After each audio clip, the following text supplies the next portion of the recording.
मला काय कल्पना नाही ते काय म्हणाले ते, पण ठीक आहे ना की जर त्यांनी उपस्थित केलं असेल तर त्याची पूर्णपणे व्यवस्थित चौकशी करून त्याचं निरसन झालं पाहिजे.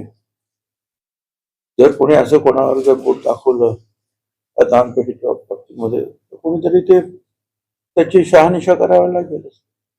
निवडणूक अभिजित दिपकेंच्या नेतृत्वाखाली लढतील असा खोचक टोला अजय कुमार गोरेंनी लावला. ते चालायचंच आता.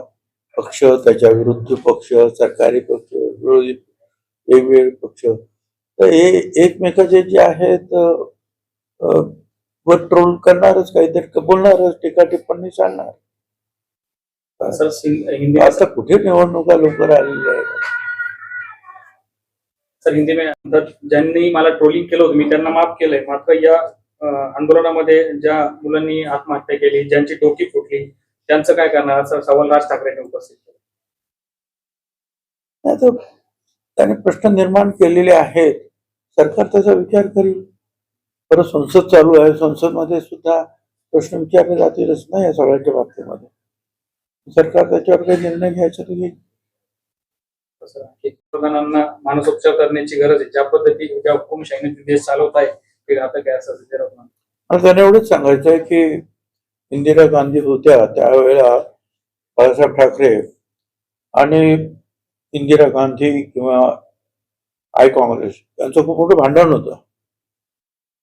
पण प्रत्यक्ष इंदिरा गांधी म्हटल्यानंतर मात्र ते आम्हाला सांगायचे की ठीक आहे, आपलं भांडण जे आहे त्या पक्षाबरोबर आहे, त्यांच्यावरही काय आपल्याला काय ठपके ठेवा, पण आपण हे विसरता कामा नये की त्या देशाच्या प्रधानमंत्री आहेत, तो त्यांचा मान राखला पाहिजे. बाळासाहेबांचे तोडून ऐकलेलं होतं. साहेब, देशामध्ये 2 कायदे आहेत का असा सवाल उपस्थित करत अभिजित दिपके यांनी म्हटलंय की भाजपच्या नेत्यांसाठी वेगळा कायदा किंवा आयटी सेलसाठी वेगळा, जे आयटी सेलवाले महिलांच्या पोस्टवर वेगवेगळ्या कमेंट करतात त्यांच्यावर देखील गुन्हे दाखल होतील का, किंवा संसदेमध्ये देखील शिवराळ भाषा वापरली जाते.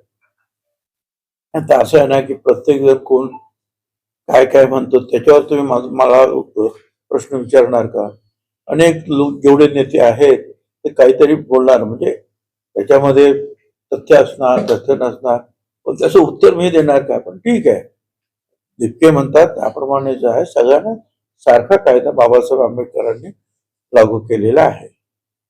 उदय झाला. आता त्याचप्रमाणे सोशल मीडियावर आरएचए नावाची एक पार्टी उगम होऊ पाहते, आरक्षण हटाव असा नारा दिला जातोय, ठिकठिकाणी त्या संदर्भात आंदोलनं पण सुरू झाली. असं लोकशाही आहे, प्रत्येक जण आपापल्या पद्धतीनं काहीतरी पार्ट्या काढतातच आहे. त्यामुळे ते जे पार्ट्या काढतात त्यांचा जो हेतू असतो तो हेतू सफल होतोच असं नाही. कारण हे सगळं जर करायचं असेल तर संविधान बदलावं लागेल, आणि ते बदलणार आहे का कोणी? पण ते हवा निर्माण करतात.